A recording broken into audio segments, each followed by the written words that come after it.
Voy a plantear con más cuidado el caso del ministro y de su señor padre, ¿no?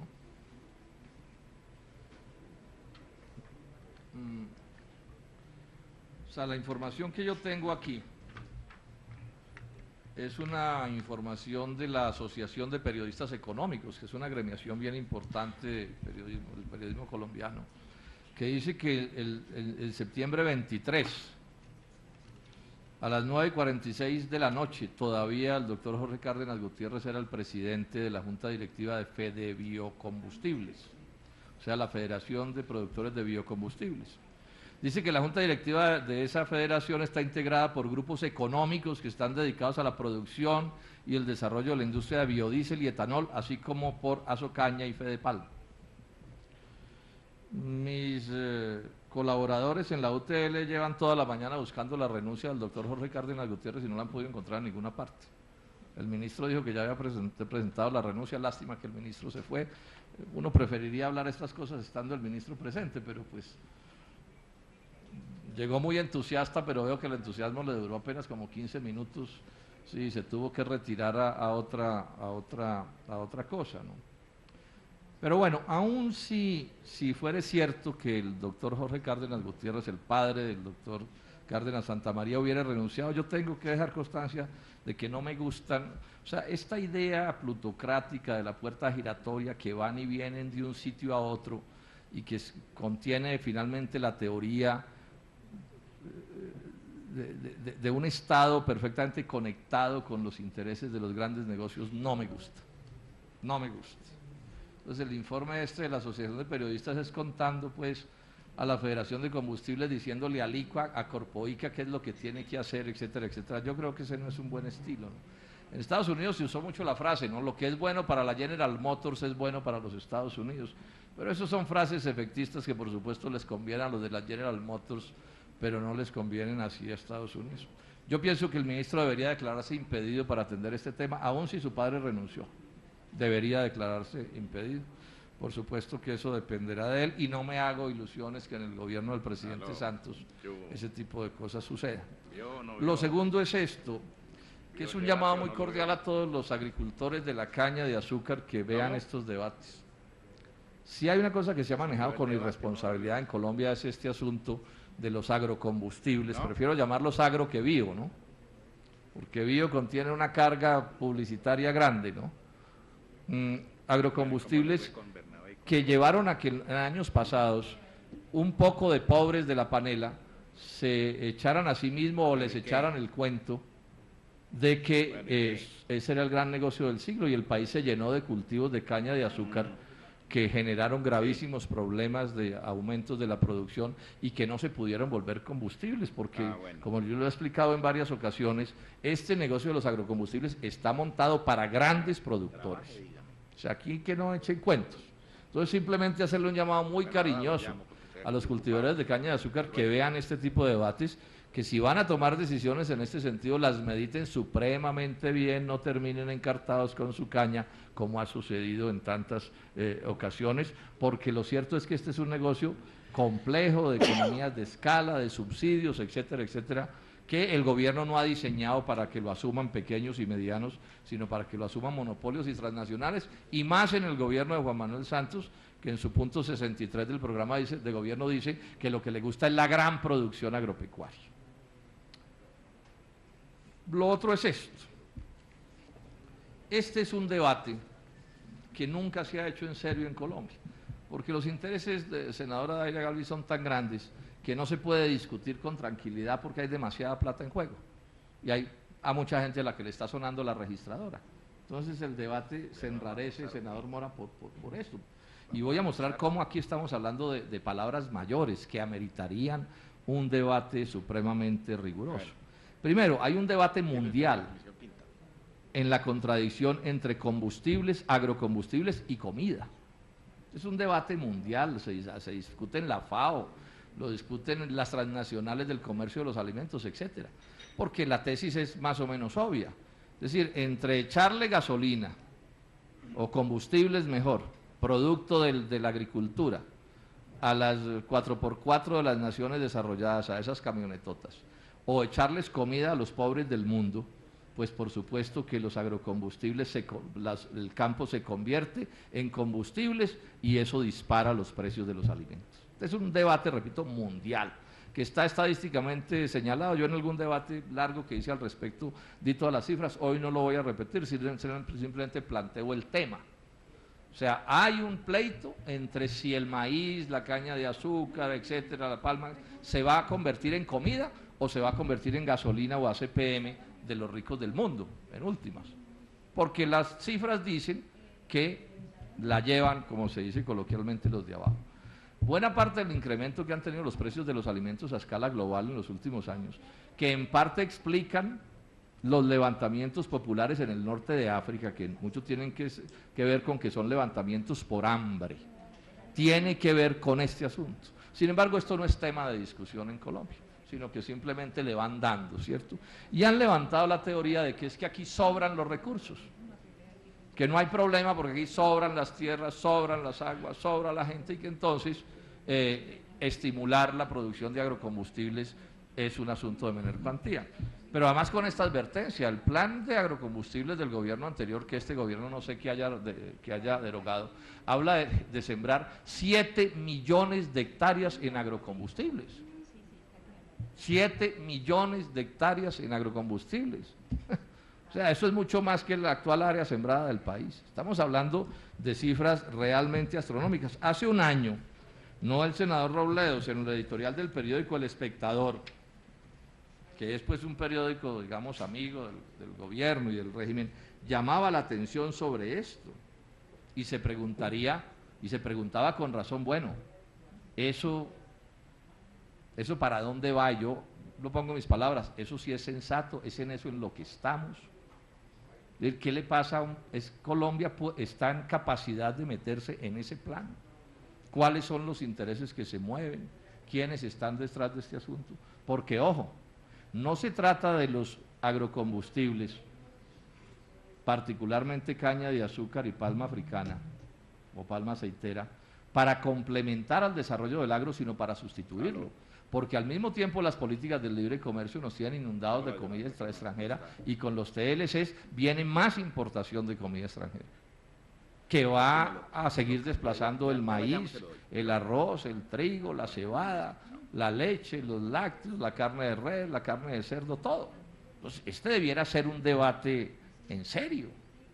O sea, el país se va a especializar en producir agrocombustibles mientras ve desaparecer el resto de su sector agropecuario.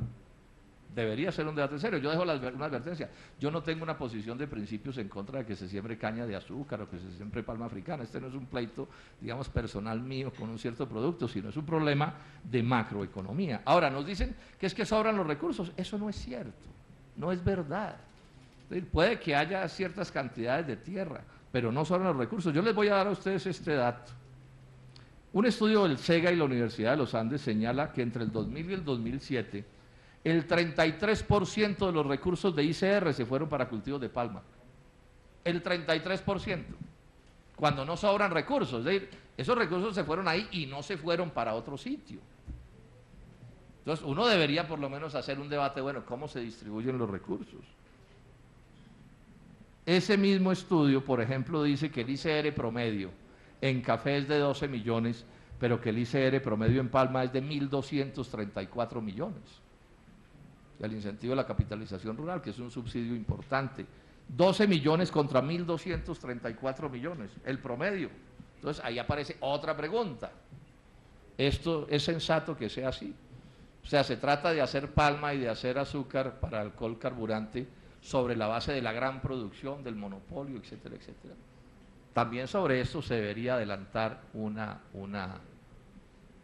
debate. ¿Qué le pasa a un país que lleva su área en palma a donde han dicho, y este gobierno no ha dicho lo contrario, llevarla hasta, dice El Espectador, hasta 3 millones de hectáreas? ¿Cuáles son los problemas fitosanitarios de eso? Hay problemas graves con la pudrición del cogollo y con otros males de ese cultivo. Planteo pues esto como una inquietud que me preocupa. Pero esto además tiene un punto que es interesante que se sepa. No son agrocombustibles para la exportación. Colombia no ha exportado ni un pocillo de agrocombustibles nunca. Colombia no es competitivo en esto. Pues porque Brasil es poderosísimo, Malasia, los gringos subsidian, meten aranceles, etcétera. Ese es un mercado donde realmente hasta hoy Colombia no ha podido entrar. Entonces ustedes se preguntarán, bueno, ¿y cómo han hecho para subir el hectareaje? Y lo han subido de manera importante. Entonces aquí se ha tomado otra decisión que también debería ser objeto de discusión ilustrada que le permitiera a todos los colombianos opinar. Todo el negocio de agrocombustibles está montado sobre descomunales subsidios. Ese es un negocio que no existiría ni en un galoncito si no fuera a punta de subsidios. Yo no tengo una posición en contra de los subsidios, ni de la protección agraria, esa es una necesidad, pero por supuesto que sí aparece una discusión, ¿a cuál cultivo le aplicamos el subsidio? ¿Por qué al uno sí o al otro no? ¿Por qué se puede quebrar el arroz o el maíz? Pero sí, o sea, todo un debate que debería ser un debate dado de cara al país y no como se ha venido haciendo, que se han venido imponiendo las cosas. Les leo también el editorial del Espectador al que me estoy refiriendo. Y es un editorial del 11 de septiembre del 2010, preguntándole al gobierno de Juan Manuel Santos si iba a seguir con las políticas en este sentido del gobierno anterior. Estamos todavía esperando la respuesta. Dice esto. Dice que señala algunos de los subsidios: exención de impuesto de renta, subsidios por tardío rendimiento, cero arancel a las importaciones, régimen de zonas francas a las refinerías, créditos subsidiados, ley de agroingreso seguro. No les va mal. Ha sido muy eficaz el padre del señor ministro, hay que reconocerle que ha sido muy eficaz el padre del señor ministro en lo que tiene que ver con lograr estos beneficios pues para sus asociados. Pero ese es el modelo agrario que se quiere. Y yo hago una pregunta, bueno, ¿y por qué este sí y los otros no? ¿Por qué sí y los otros no? Pero además contiene otra cosa que también se debería debatir. Esos agrocombustibles son carísimos.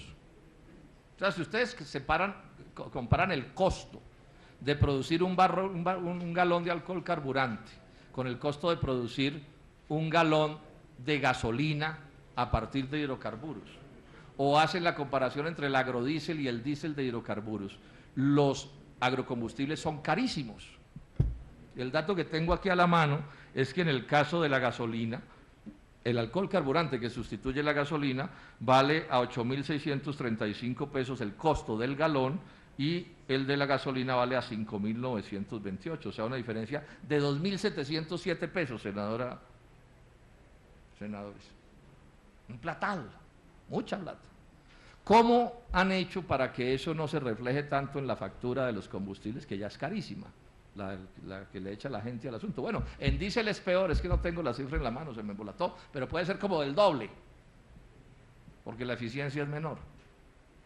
¿Cómo han hecho para que esto no, digamos, le amargue más la vida a quienes le echan o les echamos combustibles a los vehículos?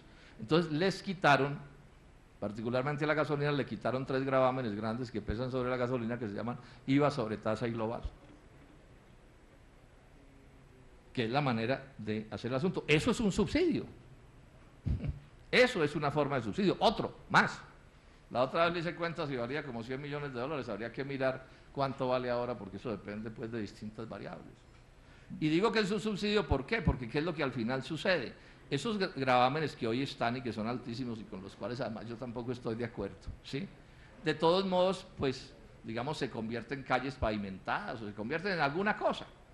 Al no estar esos recursos, lo que significa es que la sociedad o tiene que crear nuevos gravámenes para producir esos bienes o tiene que renunciar a esos bienes. Pero, repito, todo esto incluso podría ser, señor presidente de Ecopetrol. Mi pregunta es, ¿por qué no hay un debate ilustrado sobre esto? ¿Por qué los colombianos no saben? Porque esto es una cosa que se maneja allá en altísimos niveles de iniciados que conocen los secretos del asunto, mientras al ciudadano del común, que es el Paganini de esto, no se le cuenta nada. Pero además tiene otro elemento. Cuando uno se va más al fondo ya del asunto macroeconómico y encuentra una cosa que es medio extraña o evidentemente extraña, de disparar las siembras de un producto, llenarlo de subsidios, concentrar la riqueza, etcétera, etcétera. Esto al final tiene un secreto que tampoco se le explica al país. Es que esta es la manera de poder aumentar las exportaciones de hidrocarburos. O sea, todo lo que no se consume en hidrocarburos en el mercado interno se convierte en exportación. Y eso pues se celebra con voladores como una cosa muy importante. O sea, pagamos gasolina y ACPM más caro porque eso se convierte en exportación, pero entonces uno ahí hace la otra pregunta. ¿Y exportamos para qué? Porque si exportáramos para industrializar este país y desarrollarlo, pues uno diría, bueno, eso tiene también su lógica. Pero es que conseguimos todos esos dólares es para pagar las importaciones que arruinan a nuestro agro. Porque claro, aquí hay una contradicción que hay que hacer. ¿Cómo disparar las importaciones de arroz, de maíz, de carne, de leche, de cerdo, de todo? ¿De dónde salen los dólares? Entonces los dólares los estamos consiguiendo carísimos a partir de estos agrocombustibles para hacer importaciones que a su vez destruyen el aparato productivo nacional. Eso es lo que sucede.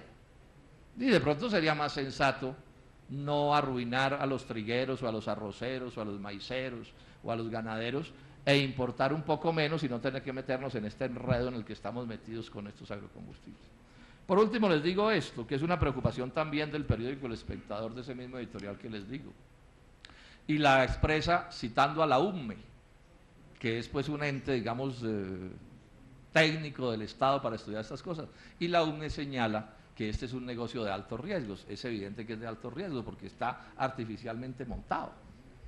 ¿Qué tal si se caen los precios del petróleo? Porque hoy esto no suena tan absurdo porque los precios del petróleo están altos, pero ¿qué tal que se vuelvan de $30? Este diferencial que yo he marcado aquí, ¿a dónde se va? ¿Qué tal que haya un cambio de modelo económico? Que podría haber, donde no se importe tanto, sino que se importe menos. ¿Sí? ¿Qué tal? Lo dije la otra vez, que haya cambios tecnológicos. Esta industria de los agrocombustibles tiene un riesgo muy complicado, es que es una industria muy poco madura, es una industria nueva, donde la tecnología apenas se está desarrollando.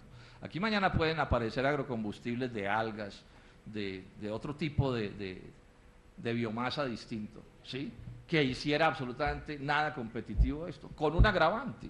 Las leyes que nos obligan a consumir ACPM y gasolina a partir de caña y a partir de palma no prohíben, senador Mara, las importaciones. Ustedes se imaginan en el mundo en que quedaría Colombia con todo este horror, pero con agrodiesel y con alcohol carburante importado. O sea, todo el subsidio para subsidiar a brasileños o norteamericanos o lo que fuera, que en un momento dado desarrollaron tecnologías que nos pudieran poner en problemas más complicados. Entonces yo le llamo la atención a la comisión sobre este tema, ¿no? Este es un caso que se debería discutir con seriedad y con rigor porque tiene que ver con demasiadas cosas y no sucede así. Estamos embalados ahí, nadie sabe para dónde van con esto, cuántas son las hectáreas. Ecopetrol también está subsidiando, entiendo yo, esta producción mediante la construcción de plantas. Y repito, todo eso podría ser, pero ¿dónde está el debate informado? ¿Dónde se le cuenta a los colombianos qué es lo que está pasando? ¿Pueden los colombianos decidir de verdad al respecto? Yo creo que no. Es evidente que no. Y mientras tanto, el resto del agro nacional está siendo empujado hacia su ruina. Así al doctor Juan Camilo Restrepo le parezca que mis opiniones son apocalípticas. No, no son apocalípticas, son objetivas. Lo que es apocalíptico es el modelo. Ahí están las ruinas, ahí están las quiebras, ahí está la pobreza por todas partes. ¿Qué tal ese último estudiecito que acaba de salir? Es de la ONU, ¿no? Sobre la situación del agro. Bueno, eso tiene que ver con 20 años de estas políticas. Eso tiene que ver con 20 años de estas políticas, señor viceministro, políticas de concentración de la riqueza, de desconsideración absoluta por los más débiles, de no preocuparse por el interés nacional, de montarles grandes negocios a los grandes negociantes. Todo eso es lo que está sucediendo y en lo que, por lo menos en lo que tiene que ver con este senador, vamos a seguir insistiendo, porque los hechos nos muestran, los hechos, la vida, la práctica nos demuestra que por aquí no se resuelven los problemas del agro nacional. Muchas gracias, señor presidente. Tiene el uso de la palabra el senador Nami.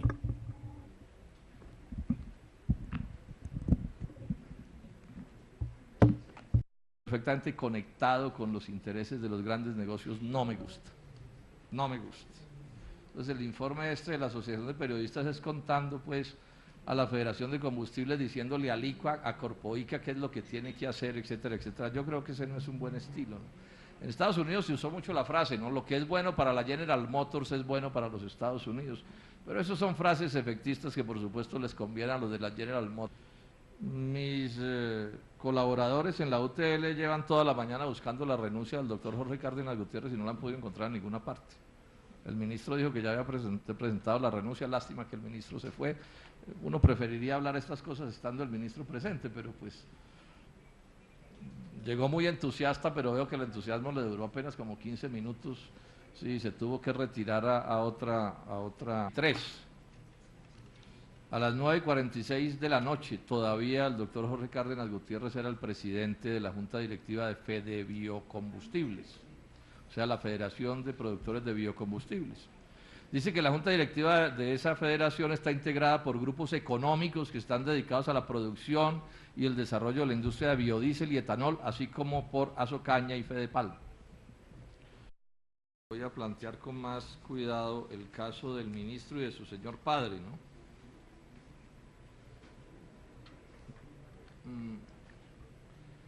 O sea, la información que yo tengo aquí es una información de la Asociación de Periodistas Económicos, que es una agremiación bien importante del periodismo colombiano, que dice que el septiembre 20, la otra cosa, ¿no? Pero bueno, aún si fuera cierto que el doctor Jorge Cárdenas Gutiérrez, el padre del doctor Cárdenas Santamaría, hubiera renunciado, yo tengo que dejar constancia de que no me gustan, o sea, esta idea plutocrática de la puerta giratoria que van y vienen de un sitio a otro y que contiene finalmente la teoría de un Estado